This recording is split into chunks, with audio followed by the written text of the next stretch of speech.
Assalamualaikum warahmatullahi wabarakatuh.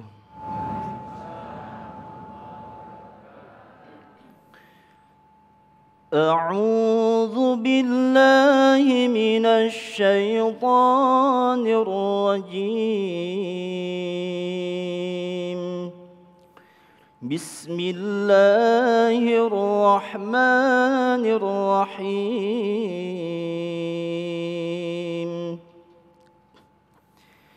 فبما رحمة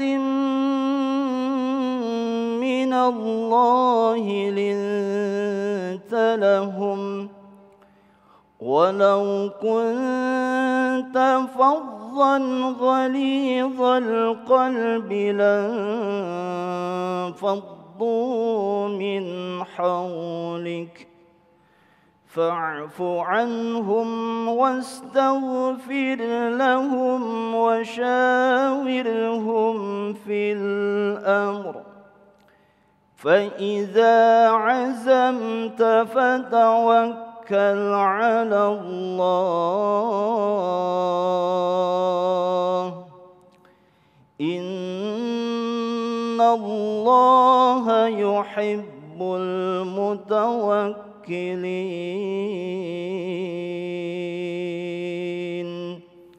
صدق الله العظيم. Assalamualaikum warahmatullahi wabarakatuh. Assalamualaikum warahmatullahi wabarakatuh. Alhamdulillah wa syukuri ala nikmatillah, asyhadu alla ilaha illahu wahdahu la syarikalah wa asyhadu anna Muhammadan abduhu wa rasuluh. Allahumma sholli ala sayyidina Muhammad wa ala ali sayyidina Muhammad. Segala puji bagi Allah karena atas izinnya kita kembali bisa bersama-sama berkumpul di sini dalam majelis ilmu yang sama-sama kita cintai, apalagi kalau bukan Damai Indonesiaku. Yang hari ini disiarkan dari Masjid Darussalam di Komplek Kementerian Pertahanan di Jatimakmur, Pondok Gede, Bekasi, Jawa Barat. Jemaah yang berbahagia, sebagai umat muslim kita tentu dianjurkan untuk berlomba-lomba dalam kebaikan. Fastabiqul khairat, termasuk dalam hal ibadah. Nah, namun ibadah yang sering kali kita persepsikan adalah ibadah mengerjakan kewajiban semata-mata hanya perintah dari Allah. Namun output dari ibadah tersebut adalah bagaimana kita sering dilupakan. Bagaimana kemudian output dari ibadah ini adalah kita bisa menciptakan pribadi yang baik tercermin melalui perilaku kita sehari-hari atau akhlak yang mulia.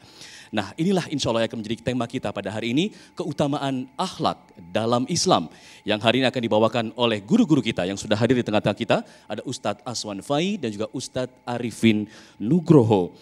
Dan pemirsa, bagaimana kemudian kita memahami ibadah ini agar bisa tercermin dalam kehidupan kita sehari-hari menjadi sebuah akhlak yang mulia. Insya Allah akan dibawakan pertama kali oleh Ustadz Aswan Fai. Selamat mengikuti.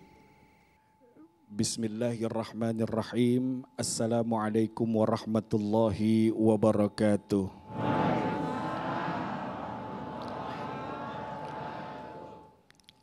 Alhamdulillah. Alhamdulillahilladzi ja'ala taqwa libasas salihin wa ja'ala taubata zinatal muttaqin.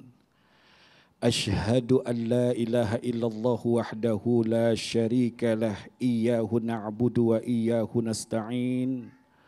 Wa ashhadu anna sayyidana wa nabiyyana Muhammadan abduhu wa rasuluh al-mab'uts rahmatan lil alamin. Allahumma salli wa sallim wa barik ala sayyidina Muhammadin wa ala alihi wa sahbihi ajma'in, amma ba'du. Yang terhormat dan yang kita muliakan, wabil khusus kepada para alim ulama, para asatid juga asatizah, guru kita yang insya Allah akan membahas lebih luas lagi, abang kita yang ganteng, subhanallah. Juga pemirsa TV One di mana saja Anda berada, wabil khusus kepada Bapak Ibu hadirin dan hadirat di majelis yang mulia ini, masjid yang penuh dengan keberkahan ini kita berkumpul. Kalau bukan karena akhlak yang mulia, akhlak yang indah, maka pemirsa akan lebih fokus lagi, akan lebih khusyuk lagi. Jadi akhlak indah ini akan membuat kita lebih taat kepada Allah Subhanahu wa ta'ala. Juga hadirin dan hadirat, subhanallah, pakaiannya rapi, keren, ganteng, cantik, kelihatan akhlaknya. Kelihatan enggak akhlaknya? Pemirsa, juga hadirin hadirat rahimakumullah. Ada sebuah kalimat indah dari seorang ulama. Begitu saya ngobrol dengan beliau, beliau ngomong begini, Aswan, setinggi apapun ilmumu, sehebat apapun pengetahuanmu, bahkan seandainya dengan ilmu dan pengetahuan itu engkau bisa duduk di atas awan, tapi kalau engkau buruk akhlak, buruk adab, maka itu semua tidak ada gunanya. Kalimatnya pendek, ringkas, singkat, tapi isinya dalam. Dalam enggak? Cius? Ulama menerangkan kepada kita tentang akhlak. Secara umum akhlak itu adalah boleh disebut tabiat yang terbentuk asbab keadaan kita, budaya, kebiasaan, latar belakang pendidikan, dan berbagai macam ini dapat membentuk seseorang. Selain itu akhlak juga disebut sebagai perangai, perbuatan, sehingga orang yang berakhlak ini tergantung kiblat akhlaknya, rujukan akhlaknya kemana. Namun ulama dan para cerdik pandai juga menerangkan kepada kita bahwa secara istilah akhlak adalah sifat yang melekat pada diri kita. Sifat yang ada di dalam diri kita, terbentuk di dalam jiwa kita dan tercermin dalam perbuatan. Itu namanya akhlak. Ada pertanyaan yang indah. Terus kita merujuk akhlak kemana? Maaf. Kita adalah negeri yang penuh dengan ribuan kepulauan. Pasti punya kebiasaan masing-masing. Ada daerah yang kalau ngobrol suaranya kenceng. Ada lagi suaranya kumaha damang gitu. Atau wong Jawa ya lembut-lembut. Tapi seandainya mereka ditemukan pada satu tempat yang suara tinggi dengan suara rendah, mungkin suara rendah yang kaget. Ini kan terbentuk oleh keadaan. Karena itu Allah Subhanahu wa taala menerangkan dalam Quran, Bismillahirrahmanirrahim, laqad kana lakum fi rasulillahi uswatun hasanah liman kana yarjullaha wal yawmal akhir wa dzakarallaha katsira. Kalau kita mencari panutan, mencari rujukan perilaku dan perbuatan, ya udah nggak ada lagi kecuali kepada baginda Nabi besar Muhammad. Beliau disebut oleh Allah dengan sebutan uswatun hasanah, suri tauladan, contoh yang terbaik, nggak ada lagi. Ada orang-orang yang mencari suri tauladan selain Rasulullah, terbukti ujungnya kecewa. Mencari solusi bagaimana menghilangkan galau di dalam diri ketika hati teriris duri sembilu. Dicari tuh di internet, ujung-ujungnya bukan berkurang tapi makin galau. Dari sini kita bisa mengambil kesimpulan tidak ada pilihan buat kita orang beriman kecuali apa yang Allah turunkan lewat Rasulullah, yaitu Al-Quran. Rasul sampai disebut oleh Allah sebagai kana khuluquhul Quran, akhlaknya Rasul itu Quran. Jadi amalkan seperti yang diamalkan oleh baginda Nabi besar Muhammad. Islam membagi akhlak itu pada dua, akhlak mahmudah, akhlak madmumah. Mahmudah terpuji, madmumah tercela. Mahmudah jujur, suka membantu, enggak suka ngomongin orang, suka memberikan kebaikan-kebaikan buat orang lain. Kalau yang mazmumah tercela, lagi ngaji ngomongin teman ngajinya, lagi kumpul arisan ngomongin tas temennya. Tuh salah satu akhlak yang buruk. Karena itu ulama menerangkan kepada kita, kalau pengen mengambil akhlak, ingin belajar akhlak, ingin menekankan akhlak yang islami, akhlak Qur'ani pada diri dan keturunan dan keluarga kita, yang pertama apa kata ulama? Sering datang ke majelis ilmu. Yang kedua, dengarkan kisah-kisah orang saleh. Yang ketiga, baca Quran dan beribadah yang ujungnya untuk melembutkan hati manusia. Insya Allah, itulah pesan dari Ustadz Aswan Fai. Setinggi apapun ilmu yang kita miliki, kalau tidak memiliki akhlak maka tidak ada gunanya. Lalu merujuk ke siapa? Akhlak yang harus kita contoh adalah tentunya merujuk kepada baginda Rasulullah Sallallahu Alaihi Wasallam. Lalu bagaimana dengan orang-orang yang ingin fokus dalam beribadah namun melupakan hubungan antar manusia? Nah, inilah yang akan dibahas oleh Ustadz Arifin Nugroho. Selepas jeda, tetaplah bersama kami dalam Damai Indonesiaku.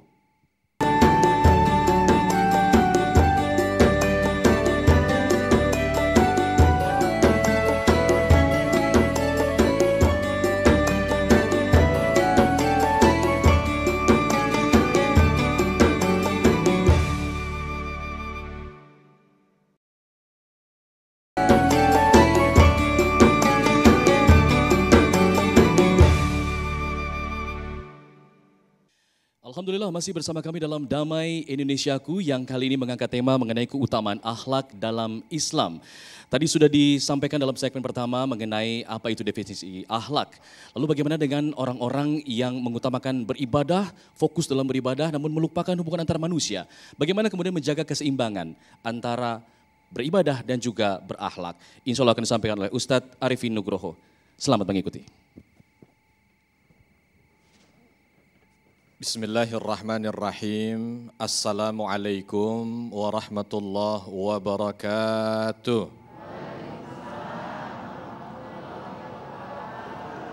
Alhamdulillah wassalatu wassalamu ala rasulillahi amma ba'd. Rabbi shrah li sadri wa yassir li amri wahlul 'uqdatam min lisani yafqahu qawli. Allahumma 'allimna ma yanfa'una wanfa'na bima 'allamtana. Allahumma hdina wahdi bina waj'alna sababan wasabilan liman ihtada.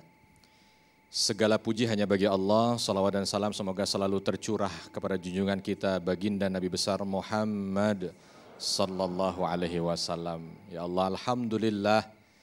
Ibu-ibu, bapak-bapak, jamaah Masjid Darussalam yang dirahmati Allah. Begitu juga dengan pemirsa Damai Indonesiaku dimanapun Anda berada. Alhamdulillah tadi kita sudah banyak dapat ilmu dari guru kita Kiai Aswan. Kaitan dengan tentang apa? Tentang apa? Masya Allah. Kalau Bapak Ibu di sini jawabnya aja tadi salam sudah nampak. Insya Allah ini akhlakul karimah. Amin ya Rabbal Alamin.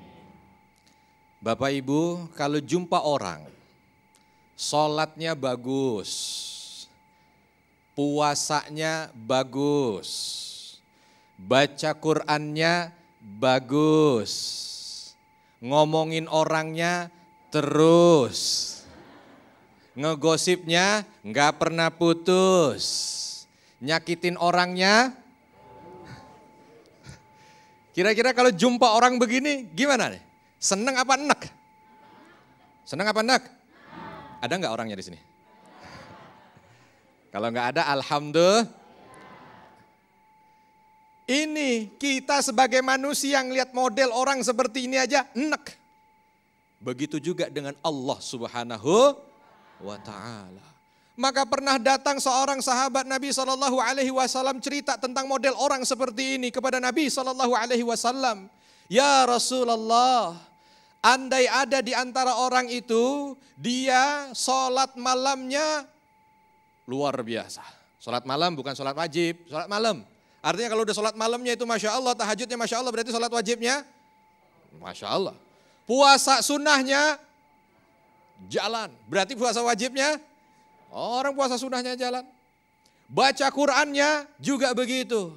tapi tetangganya sakit hati sebab lisannya. Tetangganya sering dizolimi dengan lisannya. Kata Nabi SAW nggak pakai tunggu lama Bapak Ibu, nggak pakai tunggu lama. Nabi langsung mengatakan apa? Dalam sabdanya, hiya finnar, mohon maaf. Hiya finnar. Apa artinya hiya finnar? Apa artinya hiya finnar? Dia di neraka. Coba bayangin.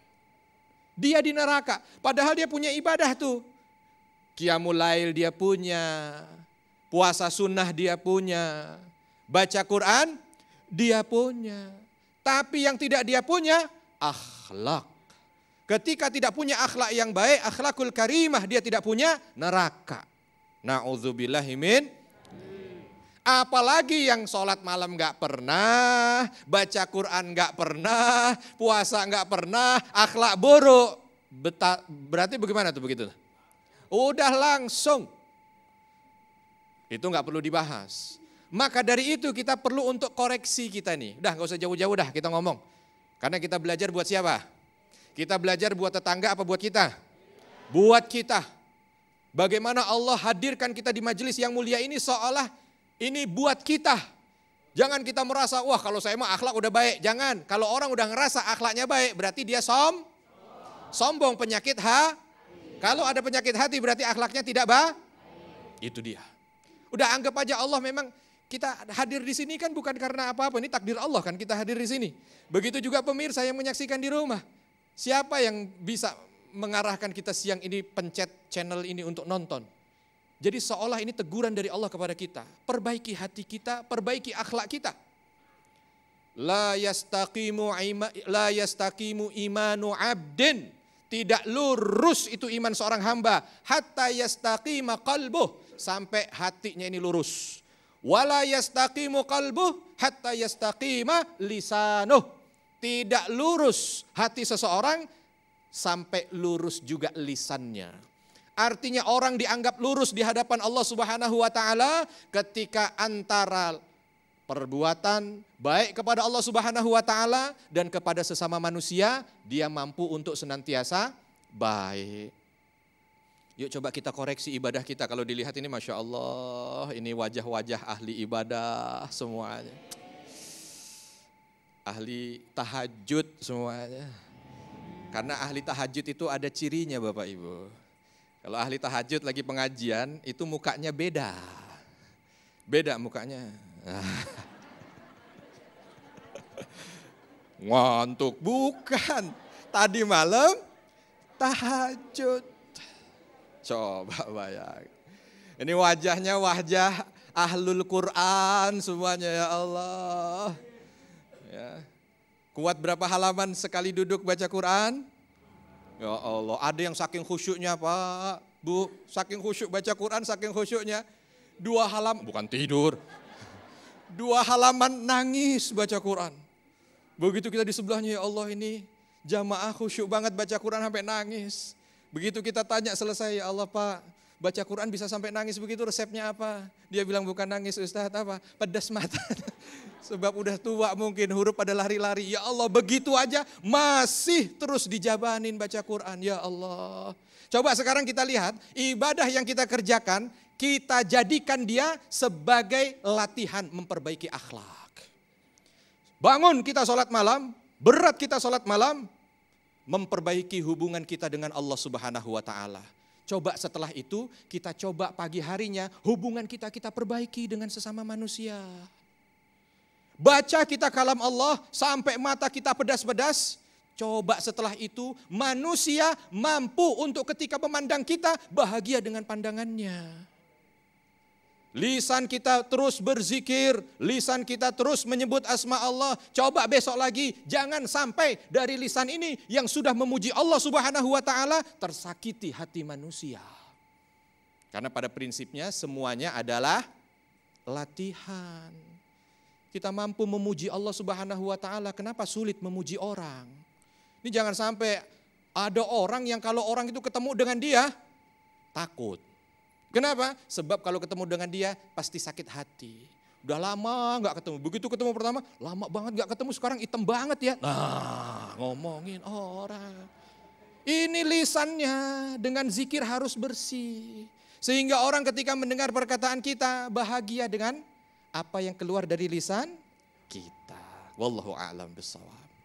Masya Allah, salah satu bentuk akhlak yang mulia adalah menjaga lisan kita. Karena tadi sudah disampaikan bahwa lisan bisa menjadi penyebab salah satu kita bisa masuk ke dalam neraka. Na'udzubillah min zalik. Selepas itu pemirsa, kami akan jawab pertanyaan Anda yang akan dijawab langsung oleh guru-guru kita, Ustadz Arifin Nugroho dan juga Ustadz Aswan Fai. Selepas itu kami kembali, tetaplah bersama kami dalam Damai Indonesiaku.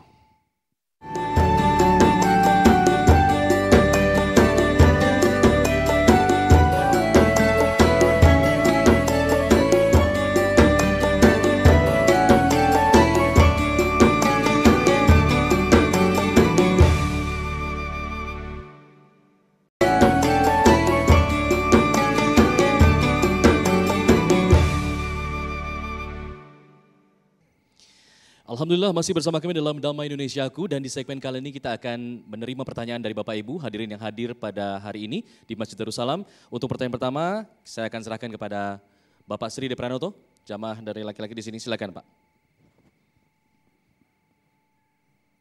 Bismillahirrahmanirrahim. Assalamualaikum warahmatullahi wabarakatuh. Bapak Ustadz yang kami hormati, Bapak Ibu sekalian yang kami hormati, saya Sri De Pranoto izin bertanya.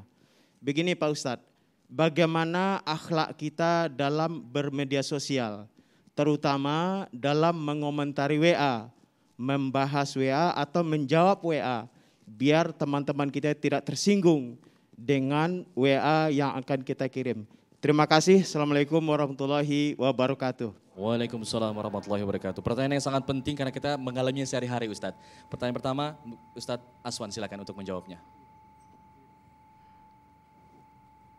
Atas pertanyaan Bapak tadi, ini pertanyaan yang umum ya terjadi sama kita ya. Gara-gara grup WA, satu grup berantem dengan grup yang lain. Ya, ini bukan orang sini, orang sono. Orang sono. Sini mah enggak kata beliau. Enggak beda. Nah, sebenarnya kalau kita berpegang teguh kepada apa yang diajarkan guru-guru kita dari apa yang mereka sampaikan Al-Quran, hadis Rasul, juga pedoman-pedoman para alim ulama, insya Allah bermedia sosial tidak akan membuat kita bingung. Malah kita jadikan media sosial sebagai media positif buat diri dan keluarga kita. Bahkan ada yang bisa buat dagang ya, bisa buat usaha, bisa menyebarkan dakwah, bisa memberikan informasi. Nah, ada beberapa kaidah kalau kata guru kita. Kembalinya kepada apa? Guru kita ngajarin tarkul jawab alal jahil jawabun. Ini hadis Rasul, anak-anak kita pada hafal tuh. Meninggalkan jawaban atas hal-hal yang bodoh adalah jawaban. Jadi enggak selalu semua harus dijawab Pak. Apalagi sampai berdebat. Buat apa kalian berkumpul bermedia sosial tapi kalian bertengkar di dalamnya? Bagus enggak usah ada grup atau kumpulan-kumpulan. Yang kedua, ini pun dari sabda Rasul. Yaitu mengajarkan kepada kita, kalau engkau tidak bisa menyampaikan pesan yang baik, maka diam jauh lebih baik. Misal, ada berita-berita yang tersebar, antum lihat dulu, kita lihat dulu manfaat atau tidak manfaat. Karena Rasul mengajarkan min husni islamil mar'i tarkuhu ma la ya'ni.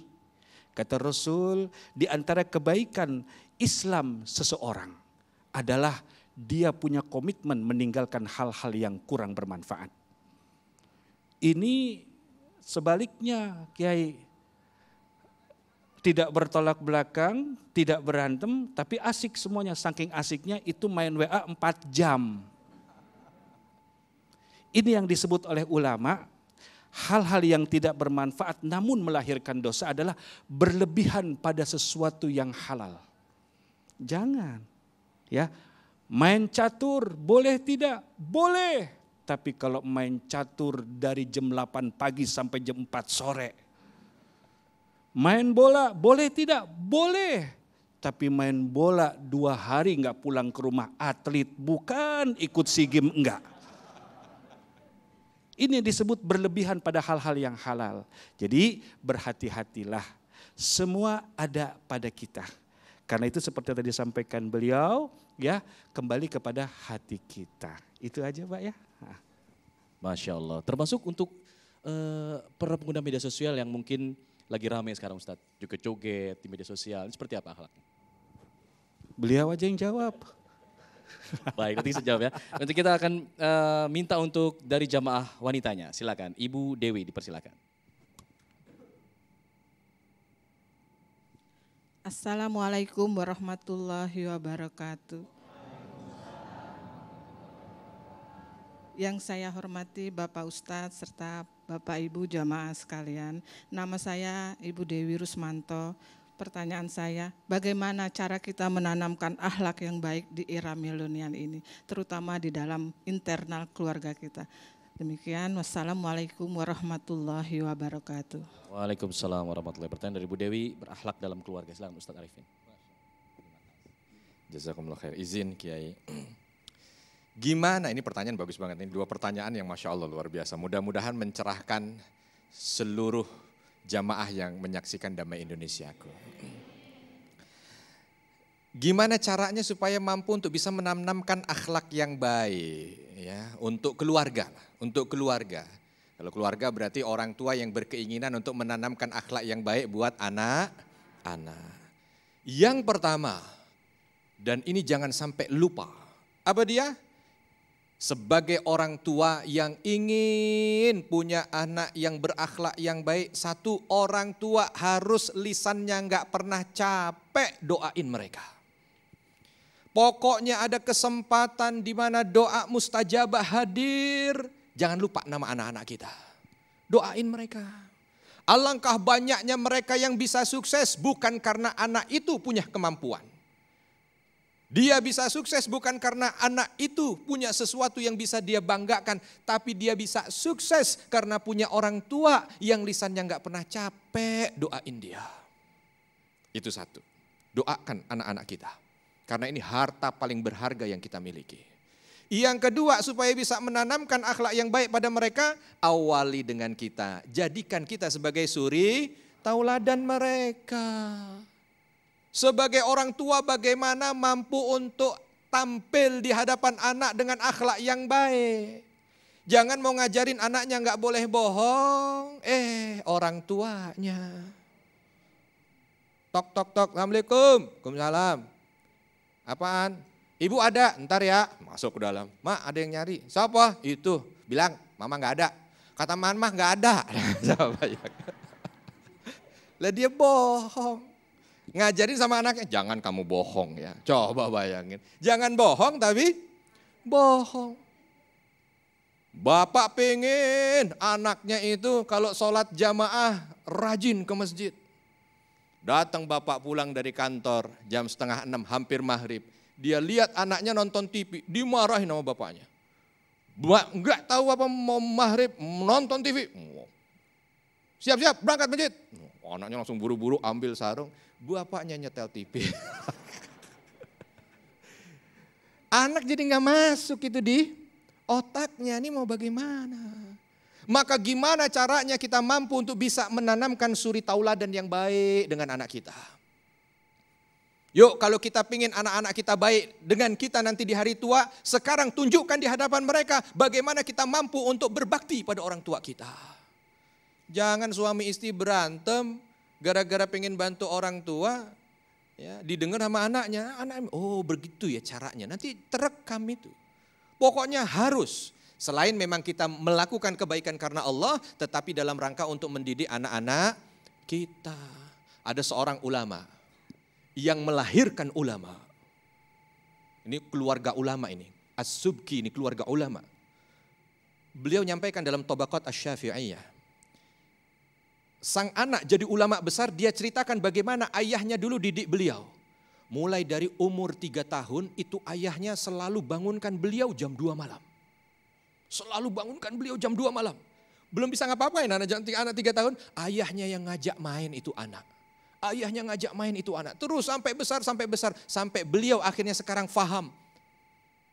Beliau mengatakan, aku terbiasa bangun jam 3 malam seperti ini sehingga aku bisa munajat kepada Rabbku. Karena dari umur 3 tahun ayahku selalu membangunkanku. Walaupun kala itu aku hanya main. Aku tanya, kenapa ya ayah engkau terus begitu? Karena aku ingin nanti anakku di kelak kemudian hari tidak susah bangun di jam 3 malam. Coba bayangkan, berkorban tuh orang tua. Tapi hasilnya nampak, itulah kita. Harus mampu untuk menunjukkan suri tauladan. Yang ketiga, pilihkanlah lingkungan yang baik. Kita sama-sama sadar dan sama-sama paham ya, hidup di akhir zaman model sekarang ini ya Allah. Namanya lingkungan, susah apa susah? Itu namanya di rumah udah gimana caranya supaya anak baik begitu keluar, lain ceritanya. Maka buatlah atau carilah lingkungan yang baik, lingkungan sekolahnya, lingkungan tinggalnya. Kalau tidak, Masya Allah, Alhamdulillah masjid kita ini mudah-mudahan menjadi pagar bagi anak-anak kita untuk memiliki akhlak yang baik. Wallahu a'lam. Masya Allah, memberikan doa pada anak-anak kita, memberikan contoh dan juga memberikan lingkungan yang baik. Itu menjadi cara menanamkan akhlak dalam keluarga. Kita masih menerima pertanyaan dari Anda pemirsa. Setelah pas jeda kami akan kembali, tetaplah bersama kami dalam Damai Indonesiaku.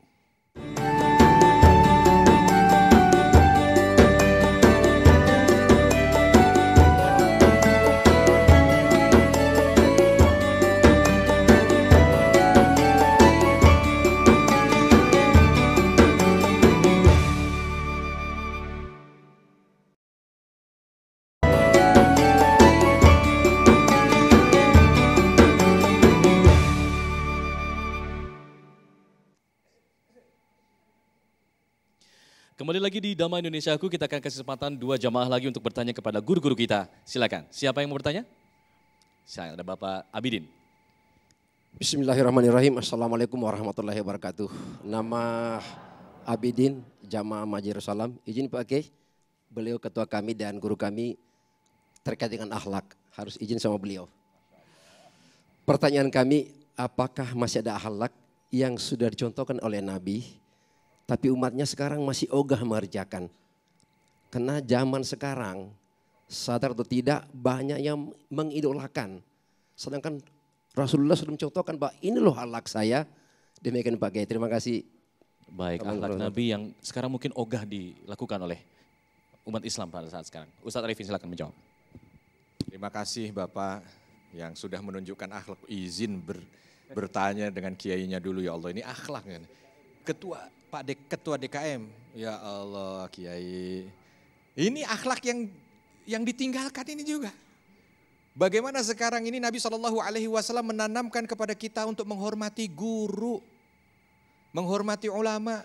Tapi sekarang kadang-kadang orang sama gurunya, ada yang na'udzubillah min dzalik, berani ngelawan. Sama gurunya berani berkata kasar. Gimana ilmunya mau?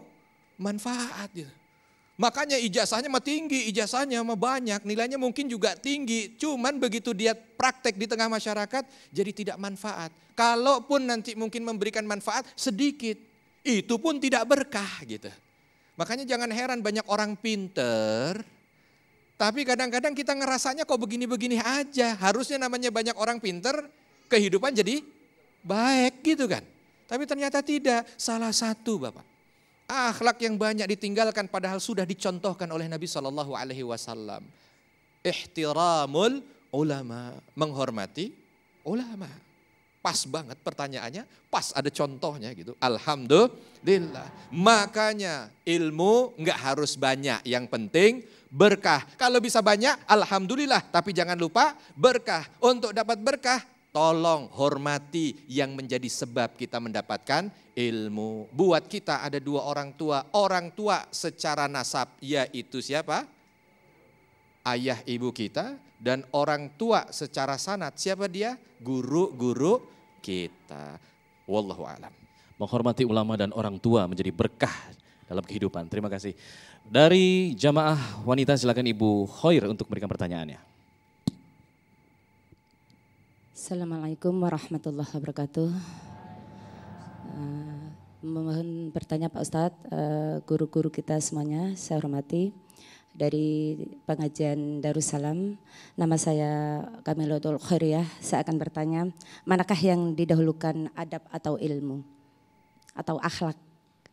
Cukup dari saya. Assalamualaikum warahmatullahi wabarakatuh. Waalaikumsalam. Mana yang lebih dahulu, adab, ilmu, akhlak? Ustadz Aswan, silakan. Ulama menerangkan kepada kita bahwa intisari ilmu, rohnya ilmu itu ada pada adab. Ketika seorang guru menyampaikan ilmu, ketika sekelompok masyarakat menyampaikan ilmu, di dalam media sosial menyampaikan ilmu, berbagai macam sarana dalam menyampaikan ilmu, kalau tidak disampaikan dengan cara beradab, maka ilmunya akan bias. Kata ulama begini, bahwa ketika kita menyampaikan ilmu dengan adab, maka sungguh Allah ridho atas apa yang ada di dalam majelis itu. Majelisnya beradab, tata cara mengajarnya beradab, jauh daripada menyudutkan orang, jauh dari mencaci maki, jauh dari perbuatan-perbuatan yang akan membuat iblis bahagia. Berarti sebenarnya pertanyaan ibu ini udah kejawab langsung. Karena pertanyaannya singkat. Mana lebih utama ilmu dengan adab? Ya dijawab lebih utama adab orang yang berilmu. Jangan semata-mata ngejar adab tanpa ilmu. Nanti adabnya kurang pas. Kenapa? Karena ilmu lah seseorang bisa beradab. Karena ilmu yang diamalkanlah maka lahir adab. Kenapa? Yarfa'illahu alladhina amanu minkum walladhina utul ilma darajat. Dengan ilmu diamalkan, maka Allah Subhanahu wa taala akan mengangkat derajatnya. Dengan catatan ilmu yang mengajarkan kepada kita tentang bagaimana beradab. Masya Allah, tabarakallah. Utamakanlah adab yang berilmu, karena tanpa ilmu pun akan sia-sia. Demikianlah pemirsa Dhamma Indonesiaku pada hari ini. Semoga apa yang disampaikan oleh guru-guru kita bisa menjadi motivasi bagi kita untuk menjadi pribadi yang lebih baik dengan mengutamakan akhlak dalam kehidupan kita sehari-hari. Dan akhir kata, saya Alfa Tauhid dan juga kru yang bertugas mengucapkan terima kasih dan kami undur diri. Mohon maaf bila ada kesalahan. Wabillahi taufiq wal hidayah. Wassalamualaikum warahmatullahi wabarakatuh. Kita akan tutup dengan doa dari Ustadz Aswan Fai. Mari seluruh hadirin hadirat dimanapun Anda berada, kita berdoa memohon kepada Allah Subhanahu wa taala, memohonkan petunjuk hidayah dan mengampuni dosa dan kesalahan yang kita lakukan dalam keseharian, dan memohon kepada Allah agar kita memiliki akhlak, adab yang lebih baik lagi kepada masyarakat, kepada keluarga, kepada siapapun, sehingga Allah ridho atas apa yang kita kerjakan dan apa yang kita perbuat. Mudah-mudahan majlis ini membawa manfaat untuk menjadikan kita lebih berakhlak, lebih beradab. Ala hadhihi niyah al-Fatihah.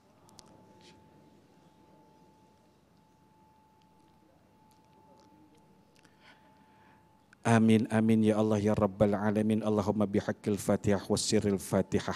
Da'wahum fiha subhanakallahumma wa tahiyyatuhum fiha salam. Wa akhiru da'wahum alhamdulillahi rabbil alamin.